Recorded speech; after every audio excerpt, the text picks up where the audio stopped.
안녕하세요. 잡시광입니다. 토트넘은 지난 1일 레스터시티와의 2021-2022 시즌 EPL 35라운드 경기에서 3대1로 승리해 4위 아스널을 바짝 추격했습니다. 토트넘 하스퍼 스타디움에서 열린 이 경기에서 손흥민은 다시 폭발했습니다. 전반 21분 해리 케인을 향한 코너킥 어시스트를 시작으로 종횡무진 활약 끝에 멀티골을 몰아넣으며 세계 최고 리그에서 자신의 기량을 마음껏 발휘했습니다. 그런데 손흥민의 이런 월드클래스 활약이 부러웠던 것일까요? 뜬금없이 중국 선수들이 손흥민에게 숟가락을 얹기 시작했습니다. 전 국가대표 둥팡저는 2004년 맨체스터 유나이티드에 입단했습니다.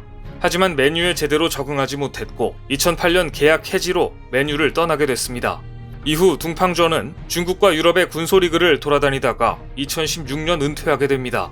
그런데 최근 둥팡저가 자신이 손흥민과 유사한 스타일의 선수였다고 본인 입으로 주장하며 국내 팬들의 원성을 사고 있습니다.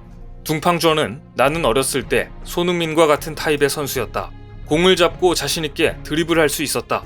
리듬이 비교적 빠르고 돌파와 슈팅 능력도 좋았다 라고 언급한 것입니다. 물론 양심적으로 손흥민과의 차이도 인정했습니다. 손흥민과 자신의 차이에 대해서 둥팡저는 나는 그처럼 육체적으로 완성되어 있지 않다. 손흥민은 피지컬이 나보다 뛰어나고 자신감이 있다 라고 평가했습니다. 일단 둥팡저와 손흥민은 같은 EPL에서 뛰었지만 그 위상은 비교 자체가 불가능할 정도입니다. 그런데 굳이 최근 활약하는 손흥민을 그것도 본인 입으로 자신과 비슷하다라며 숟가락 얹기를 시도한 것인데요. 뭐 본인 입으로 이야기하는 것은 자유이니 그럴 수 있다고 쳐도 이 같은 발언의 목적이 본인의 틱톡 홍보이기 때문에 곱게 보이지 않는 건 역시 사실입니다. 그런가 하면 중국 공산당 기관지 인민일보는 지난달 29일 중국 대표팀 맏형과 아시아의 맏형 우리는 어디까지 왔나? 라는 제목의 기사에서 손흥민과 중국 축구 스타 우레이를 비교했습니다. 둘 사이에는 3가지 차이점이 있다고 논평해 관심을 모았는데요. 이 기사는 일단 시작부터 월드컵 예선에서 12골을 넣은 우레이가 손흥민의 팀 동료 해리 케인과 개인 기록에서 뒤지지 않는다는 황당한 비교로 전세계 축구 팬들의 웃음을 유발했습니다. 우레이는 시리아, 필리핀 등과의 2차 예선에서 8골, 사우디아라비아, 호주 등과 가진 최종 예선에서 4골을 기록했습니다. 케인은 프리미어리그에서 12골을 넣고 있습니다. 같은 논리라면 동네 초등학교 운동장에서 12골을 넣으면 우레이에 뒤지지 않는 선수가 될 수 있습니다. 프리미어리그 수준과 월드컵 아시아 지역 예선 경기의 수준의 차이는 알고 있을 텐데 굳이 이런 비교를 왜 하는 건지 모르겠습니다만 아무튼 본론으로 돌아와서 우레이와 손흥민의 첫 번째 차이는 출발점이 다르다고 지적했습니다. 우레이는 중국에서 축구를 접했고 초등학교를 졸업할 무렵부터 뒤늦게 정식 축구 훈련을 받았지만 손흥민은 축구선수 아버지 아래서 어릴 때부터 엄격한 훈련을 시작했고 16세 나이에 독일로 축구 유학을 떠났다는 것입니다. 마치 우레이가 유학만 일찍 갔으면 손흥민을 따라잡을 수 있었을 것이다 라는 의도가 느껴지는데요. 하지만 다음 차이점들은 나름 객관적입니다. 두 번째 차이는 리듬과 힘이라고 지적했습니다. 스피드와 드리블을 가진 우레이가 상대 페널티 지역 근처에서 슈팅을 날리는 반면 스프린트를 앞세운 손흥민은 슈팅 각도가 넓어 득점 확률이 높다고 분석했습니다. 세 번째로 손흥민이 상업적 가치면에서 우레이에 비해 월등히 뛰어나며 국제 무대에서 보여주고 있는 눈부신 활약은 더 많은 비즈니스 기회를 제공한다고 인정했습니다. 굳이 비교를 왜 했을까 싶을 정도로 당연한 이야기를 하고 있고 이 기사로 우리가 알 수 있는 정보는 손흥민과 우레이는 전혀 차원이 다른 선수라는 사실뿐이었습니다.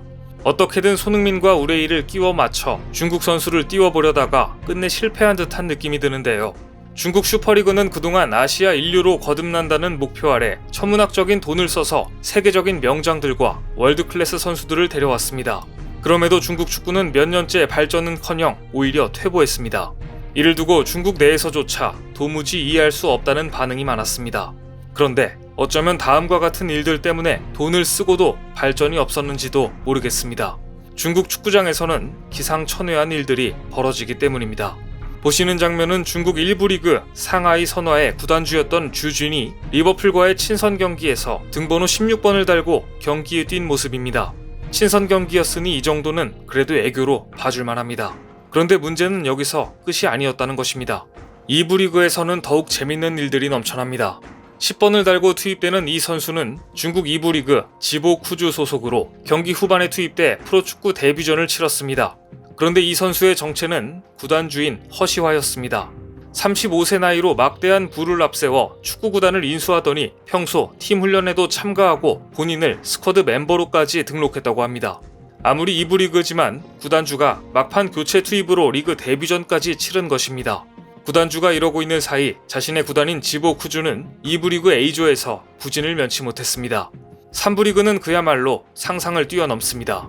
등번호 7번 손흥민과 같은 에이스 번호를 달고 투입되는 이 선수는 도저히 축구선수라고 믿기 어려운 체형을 가지고 있습니다. 그런데 심지어 코너킥까지 전담하고 있습니다. 중국 3부 리그에 출전한 질린 바이자라는 팀에 소속된 수광난이라는 선수인데요. 알고 보니 이분 역시 질린 바이자라는 팀의 투자자였던 것으로 밝혀졌습니다. 110kg의 몸무게에도 투입될 수 있었던 배경이 바로 투자자였던 것입니다. 그런데 그냥 투입도 모자라 에이스 번호인 7번을 주다니 게다가 세트피스 전담까지 맡겼습니다. 이런 일들이 벌어지고 있기 때문인지 중국은 여전히 소림 축구 수준을 못 벗어나고 있습니다. 지난 27일 있었던 아시아 챔피언스 리그 조별리그에서 광저우 FC가 말레이시아 조호르 FC에게 0대2 패배를 당했습니다. 반칙으로 2개의 페널티킥을 내주며 자멸에 가까운 경기를 펼쳤는데 특히 광저우 FC의 첸쿠는 공이 이미 자신의 머리 위로 지나간 상황이었지만 상대팀 선수에게 의미 없는 발길질을 가하는 이른바 소림 축구로 중국 축구의 정체성을 또 한 번 아시아 전역에 알리고 말았습니다. 현재 광저우 FC는 아시아 챔피언스 리그 5전 5패, 0득점, 23실점이라는 경이로운 기록을 세우는 중입니다. 한편 같은 중국 슈퍼리그 소속팀인 산둥 타이사는 이날 한국 대구 FC에게 0대4로 패배하며 대구의 1위 등극을 돕기까지 했습니다. 하지만 이들의 진짜 문제는 자신들의 잘못을 인정조차 하지 않는다는 점입니다. 중국 대표팀의 장 위닝은 카타르 월드컵 본선 진출에 실패한 직후 안팎에서 비난이 쏟아지자 이런 글을 SNS에 올려 불난집에 불을 붙였습니다. 아무것도 모른 채 우리를 조롱하고 있다. 얼마나 무식한가. 대표팀 합숙에 와서 기분이 좋다. 지금도 우리는 매일 해삼을 먹고 있다. 졸전을 펼친 이후 팬들이 비난을 하자 매일 해삼을 먹고 있다는 자랑으로 받아친 것인데요. 일본 중국 축구 팬들은 매일 해삼을 먹으며 사치를 하는 주제에 좋은 결과를 내지 못했다. 베트남에게도 지다니 해삼이 아깝다 는 댓글을 올려 장위닝을 비난했습니다. 이후 장위닝의 해삼 논쟁은 일본에도 전해졌고 일본 팬들은 이렇게 조롱했습니다. 중국 축구는 앞으로 30년은 더 침체될 것이다. 일본한테마저 조롱을 듣게 되자 지금 중국에서는 축구 굴기가 실패로 돌아간 이유를 두고 여기저기 분석을 내놓고 있습니다. 그 중에서 꽤 눈여겨볼 만한 지적도 있는데요.